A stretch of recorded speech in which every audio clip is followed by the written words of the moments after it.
Hi everyone, good afternoon. I'm Shreya Dhondial. This is your afternoon dispatch, and these are the big headlines we are tracking at 1 today. The US maritime strategy in the Gulf has been scaled back. Is this a U-turn? You can decide. Instead of a Hormuz blockade, the focus has now shifted to restricting Iranian port-linked shipping, with the strait itself remaining open. Meanwhile, oil prices have surged after the US announced the blockade operations, with Brent crude crossing the $100 mark. Markets have reacted sharply amidst fears of supply disruption in the Strait of Hormuz. Iran's Parliament Speaker Ghalibaf has mocked America's blockade plan, warning Americans could soon be facing higher fuel prices. He's predicting that petrol may rise to $4 to $5 per gallon. Meanwhile, in Israel, the Israeli Defense Forces have said its troops have dismantled a Hezbollah underground tunnel network in southern Lebanon. The tunnels were reportedly used for planning and facilitating attacks against Israeli forces as tensions continue along the northern front. This is the big breaking news that we are tracking this afternoon, ladies and gentlemen. Have saner voices finally prevailed in the United States? Well, a day after President Trump threatened to blockade the entire Strait of Hormuz, there is now a clear scaling back. Now the U.S. Central Command is saying there will be a blockade on ships that are entering or departing Iranian ports and coastal areas. This blockade, the Americans say, will begin at 7:30 p.m. India time. The U.S. is saying their forces will not impede vessels transiting the Strait of Hormuz, which is a clear step back from President Trump's earlier vow. Let me go straight across to... All right, we'll go across to Srinjoy, who will be joining us on the broadcast. Sagarika also joining us on the Twitter deck, showing us how exactly the President of the United States of America has made this rather dramatic U-turn in 24 hours. Meanwhile, Srinjoy, you're joining us on the broadcast. Hi, good afternoon to you and welcome to the Afternoon Dispatch. Can you help me understand why the Americans have, I won't call it a U-turn, but have scaled down the level of their threat from saying that there will be a blockade on the entire strait to now just a blockade of Iranian ports? Yes, what the Americans are thinking is as follows, because their main objective is to stop Iranian exports, primarily oil. Now, what kind of pipelines do Iran have from the Iranian landmass to the rest of the world? That's a smaller part. We know that Kharg Island is the avenue for export of 90% of Iran's oil, crude oil. Now, the choice between America was this: if we keep the Strait of Hormuz open, or we don't take any action vis-a-vis the Strait of Hormuz, the people who will benefit are our allies: Saudi Arabia, the UAE, Bahrain, Kuwait, and so on. So the idea is to stop Iranian oil. So if you have to stop Iranian oil, then a blockade on Iranian ports carrying fuel, crude oil from Iran would be the main objective. Otherwise, if it's a complete blockade of the Strait of Hormuz, now that is possible, then what happens is not only is Iran affected, which is the idea, but also several other countries which are your friends and allies.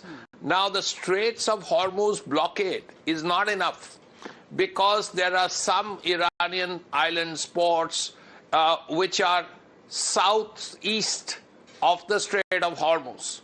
So if that is so, then just blocking the Strait of Hormuz is not enough. In any case, the Americans have enough ships, enough carriers, enough destroyers to do the needful.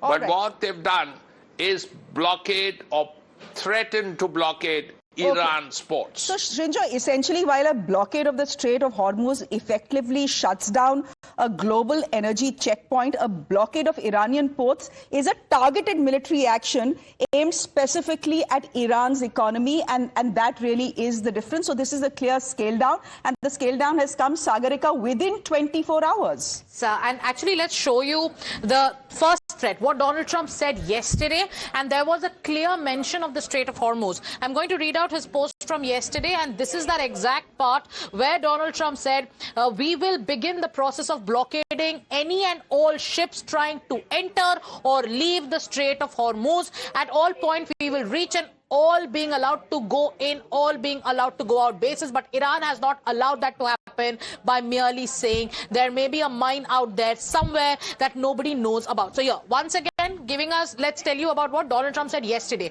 Yesterday, he declared via Truth Social, effective immediately, the United States Navy, the finest in the world, will begin the process of blockading any and all ships trying to enter or leave the Strait of Hormuz. Now, let's tell you his latest declaration. In the latest, Donald Trump has now said that we will now ensure that any ships entering the Iran port will be blockaded. So now we are going to put our focus on what Donald Trump has said in the last 24 hours itself, Shreya.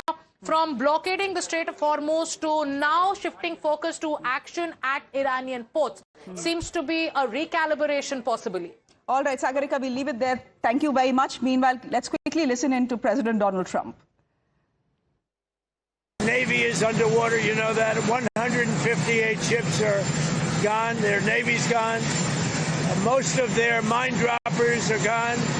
We have a lot of people, as you know, at 10 o'clock tomorrow, we have a blockade going into effect. That'll be 10 o'clock tomorrow. Other nations are working so that Iran will not be able to sell oil. And that will be very effective. But what we want to do is we want to, and again, we don't need it. What we notice and what we see and what I think is maybe my idea, maybe not, I don't know. But there are many boats heading toward our country to fill up with oil and then go and take it. So they're not going to go through the Hormuz Strait. All right, this is big breaking news coming in. Iran reacting now, issuing a stark warning after the United States of America announced a naval blockade targeting Iranian ports. Now, according to Iran's armed forces, and this is a statement they have put out, and it has been carried out by their state broadcaster, the IRIB, Tehran is saying that security in the Persian Gulf and the Sea of Oman must be for everyone or for no one, warning that if Iranian ports are threatened, no ports in the region will remain safe. Now, this message clearly signaling potential retaliation across regional maritime infrastructure. This warning is coming as the United States of America is preparing to enforce a blockade on all vessels that are entering or leaving Iranian ports, a move that Tehran has already called a violation of the ceasefire and a dangerous escalation. A dangerous escalation it is, but it should have been expected, Mayank, given the fact that the talks have failed. What is the worry as far as we understand what the worry for Iran is? If all their ports there's a blockade on them, it of course cripples Iran's economy. But then this also means that there is a danger for maritime operations, not just in and around Iranian ports, but also the Strait of Hormuz, because we should expect the Iranians to strike back. Freedom of navigation has always been the bedrock of international laws as far as maritime movement is concerned, and it is, if it happens so and it is blocked, it encompasses the movement all across the globe, and the trade across the globe moves on oceans and seas only. So what you see is actually that, and good that the clarity has come out that only the ships which are transiting towards or coming out of the ports of Iran will be the one which will be blockaded.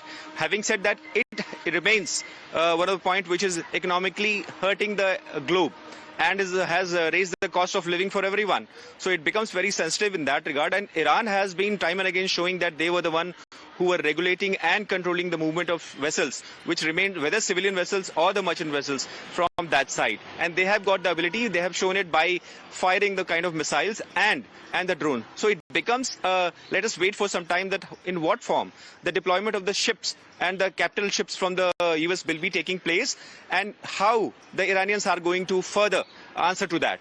It is going to, we need to wait for that, because that will also decide the future course of the things happening in the Middle East.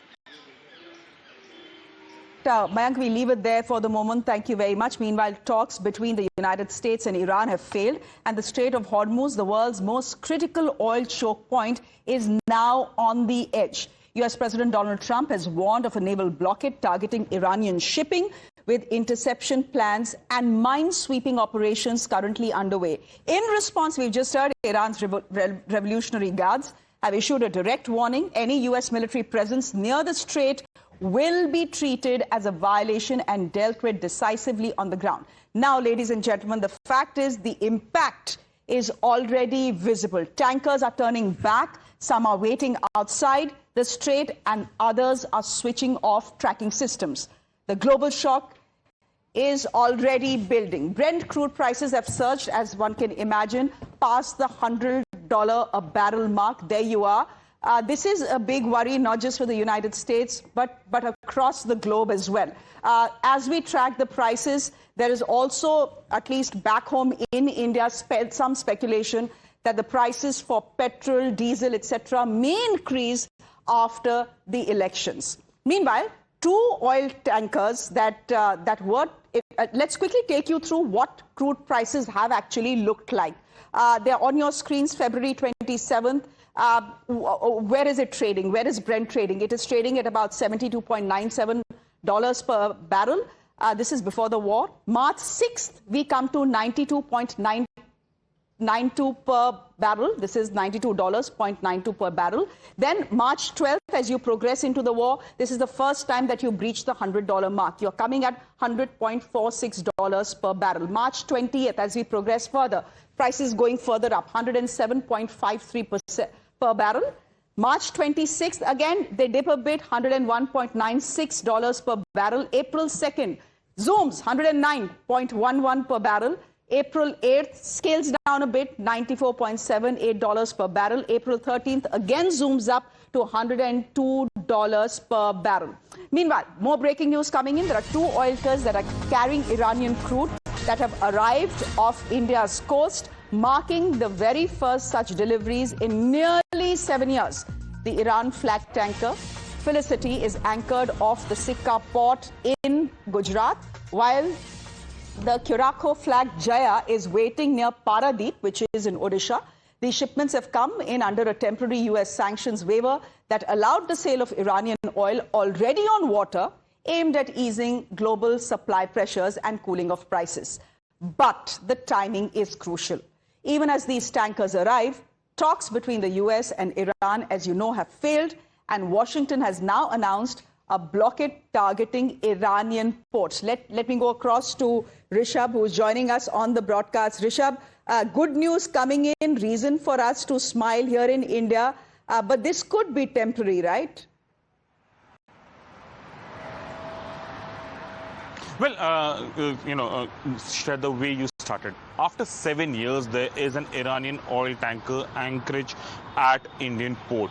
Reason, back in 2019, it was US that put a secondary sanction on Iranian oil, and India had to reluctantly stop buying Iranian oil. Since then, there hasn't been any oil purchase from Iran by India. Last month, when the war began, there was a leverage that was given to cool down the Brent prices that we were seeing going up and down. To cool down that pricing, there was some leverage given, and Iranian oil that were on water could be purchased. They were removed from the sanction list. India purchased at least 4, is what we are given to understand, 4 VLCC, which is very large oil tankers, and what we are now given to understand that 2 of them have reached, one in Paradeep, one in Sikka in Gujarat. Now, when it was purchased, it was not sanctioned, but when it has reached India, it already is in the sanction list. So the complications, around the Iranian oil and energy market whole continues. There are complications, there are confusion right now in market. and that's the reason that the Trent fuel prices are going up 102 today, and it is expected to go further once this India time evening. You'll have the naval blockade announced by United States. Whether there will be a blockade or not, that's secondary. But even the announcement will push market into frenzy about the oil pricing, and that is something that we all are right now embracing for that how things will unfold once we get up tomorrow morning. Over the weekend, the Iranians in any case, Rishabh, have already predicted that the Americans will have to start paying more for petrol. We leave it there for the moment. Thanks. Just take a look at this now. A rare ideological clash has erupted between the White House and the Vatican. This came after Pope Leo XIV issued one of his strongest public condemnations of the U.S. war in Iran. Now, what began as a moral appeal for peace has triggered a political counterattack from President Donald Trump, turning faith war and authority into a global flashpoint. In the middle of this confrontation, Trump once again projected an extraordinary personal image of power, portraying himself not just as a political leader, but as a figure of near divine authority. Takes a certain kind of megalomania, honestly, to depict yourself as Jesus Christ. Trump's response goes beyond disagreement on policy. He's directly rejecting the Pope's right to comment on U.S. decisions, defending his own electoral mandate, and questioning the Pope's neutrality, while also accusing him of political bias, foreign policy weakness, and alignment with ideological opponents. President Trump began by rejecting the Pope's criticism outright, saying he does not want a Pope who criticizes the President of the United States, while he is, in his words, doing exactly what I was elected in a landslide to do. Trump alleged that he was selected because he's American. Trump went further, saying, if I wasn't in the White House, Leo won't be in the Vatican. In another line of attack, Trump questioned the Pope's independence and decisions, describing him as weak on crime and weak on nuclear weapons. He also criticized the Pope's meetings with what he called Obama sympathizers. I don't think he's doing a very good job. He likes crime, I guess. He hit us. Think of it. He's worried about fear. What about the fear when the ministers and the priests and all of those great people that were arrested during COVID, and in many cases they're outside 10 feet apart and they were arrested. So we don't like it. We don't like a pope that's going to say that it's okay to have a nuclear weapon. We don't want a pope that says crime is okay in our cities. I don't like it. I'm not a big fan of Pope Leo. He's a very liberal person, and he's a man that doesn't believe in stopping crime. He's a man that doesn't think that we should be toying with a country that wants a nuclear weapon so they can blow up the world. So I'm not a fan of Pope Leo. Shinjo, you continue to be with us. Pope Leo is the first American-born Pope, yes, but he also holds a Peruvian citizenship. President Trump isn't afraid of opening multiple fronts clearly. I mean, where is the logic in clashing with the Pope? He can have a difference of opinion. And in the middle of a war, first of all, very rarely is the Pope accused of all these things. The only historical memory people have of attacks on the Pope, and that too was done privately, was when Joseph Stalin asked Winston Churchill how many divisions, and I refer to military divisions, each one of about 20,000 soldiers, how many divisions does the Pope have? Now, the Soviet Union was the largest country geographically in the world. The Vatican was the smallest, yet the Pope had moral authority. Now, that apart, it also must be remembered that roughly a fifth, about 20% of all Americans are Roman Catholic. This is an election year. This is the middle of a war. So what are these 20% of Americans, roughly 60 million people, thinking about their president and what he has to say about their Pope?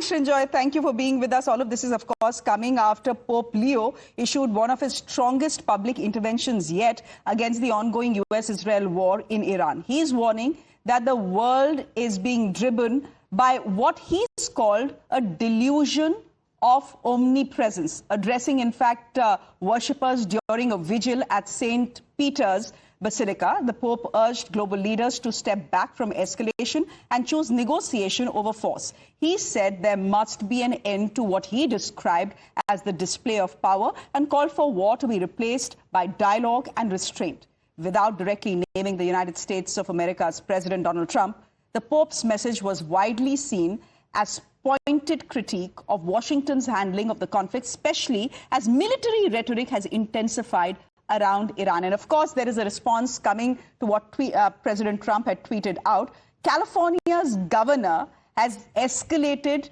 the political clash with President Donald Trump, posting a new provocative image on social media, this time depicting Trump dressed as Satan.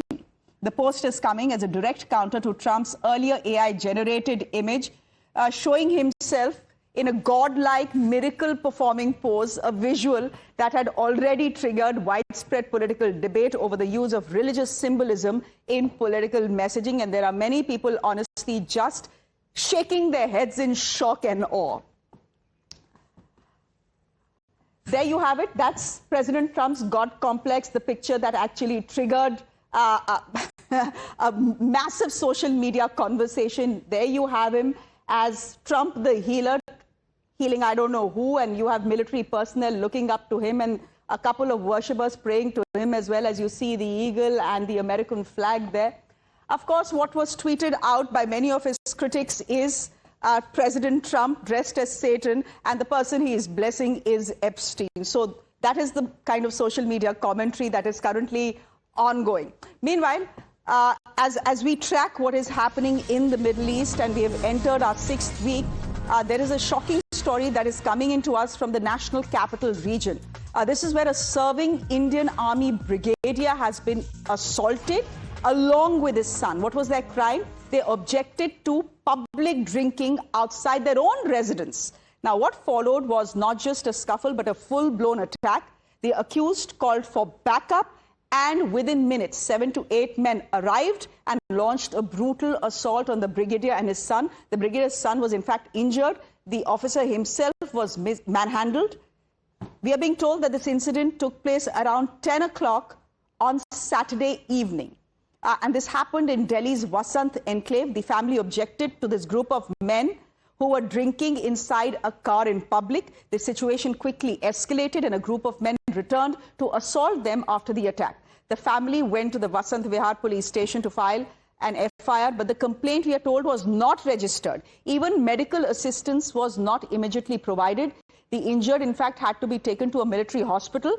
The Indian Army, we believe, has taken serious cognizance, deployed a military police team now seeking swift action from the Delhi police. Let me go straight across to Priyank, who is joining us on the broadcast. Mayank joining us on the broadcast as well. Mayank, from the information that you have given us, Priyank, from the information that you have given us, the incident happened on Saturday at about 10 o'clock. That is very clear. What is even more shocking is how the police responded to it. So, Shreya, we have just spoken to the victim in this particular case, Brigadier Parminder Singh Arora. He has also shared the pictures of the kind of injury which the family members of Arora's family has sustained after these goons allegedly assaulted them. What he has told it to us, this incident happened on Saturday evening when he objected to public drinking by a group of individuals, and when they called the police to reach to the location, the PCR van reached, and the PCR van could not do anything from it. I'm reading from the complaint which has been filed by one of the family member of Mr. Arora, which is Nitasha Arora, and in the complaint what she has stated that I, Nitasha Arora, resident of a particular location, my husband and my family members were assaulted around 10 p.m. and on 11th of April, and when these two group of individuals came to the location. Since 2 hours, Shreya, I've been awaiting the reply from the DCP of the area regarding this particular particular incident which happened on Saturday evening. I beg pardon, because initially we got the information that this incident happened yesterday itself, but we have got the confirmation from the victim that this incident happened on Saturday evening. He was on his evening walk after completing their dinner along with his son when father and son, both of them, objected these individuals who were sitting in a high-end vehicle right outside their residence, and they were drinking. The video which has been also captured by them. They were objected, and later to that there were around 8 to 9 individuals who came out for the rescue of these two individuals who were sitting in this particular high-end vehicle, and the family member were assaulted. What the victim has also been stating that instead of the Delhi Police PCI-1 reaching to the location, nothing was done to protect them, and in front of the Delhi Police personnel, this assault kept on happening. We have the visuals of the victim, injured victim also, which we can show it to viewers here. Okay, Mayank, very quickly, I believe the army has stepped in as well. Yes, and they have taken it very seriously. Let me tell you further details that the officer, Brigadier Arora, is involved into training the youth of the country. Now you can see what kind of effect it will create on his mind, the person who is involved in training the kind of youth of the country, and he's into multiple training which is involving the society and the training. So what you say is actually Army has also taken it very seriously, and they are extending all kind of supports, including the military police. It has also been sought, and they are also, they have moved out, and they are, extending all kind of support to the officer. All right. But then we got to know that the officer was along with his son, who's studying in Delhi itself, and they were out on a walk after dinner. Can you give me a minute here? Because I do believe that Priyank has managed to speak to the brigadier. Let's quickly play out that conversation for our viewers. Calling from Times Now TV channel. Yeah, please tell me. Sir, we just heard about the incident which happened with you and with your family member. Yeah. How are you, sir, right now? I'm fine, yeah. Okay, nice. Sir, when did this happen, and what has been the allegation from your side in the police complaint? This happened on Saturday night at about 2200 hours. Okay. That's on 11th of April. Mm-hmm.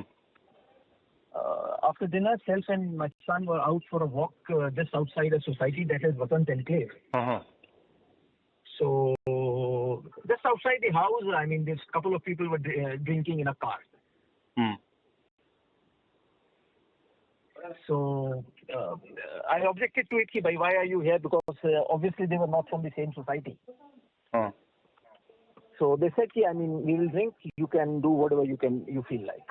That was their response. Okay. So then I told my son to fetch his phone because he had just moved out casually without carrying a phone. Shocking incident there coming from the NCR, that is the National Capital Region. With that, it's a wrap.